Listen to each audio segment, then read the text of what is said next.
मूसा ने कहा कि मशरिक और मगरिब और जो कुछ इन दोनों के दरमियान है सबका मालिक, बशर्ते कि तुमको समझ हो।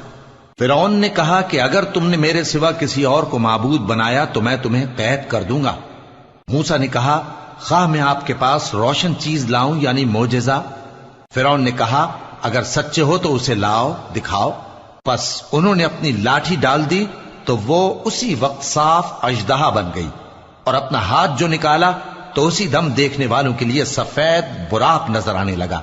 फिरौन ने अपने गिर्द के सरदारों से कहा कि ये तो एक माहिर जादूगर है, चाहता है कि तुमको अपने जादू के जोर से तुम्हारे मुल्क से निकाल दे, तो तुम्हारी क्या राय है?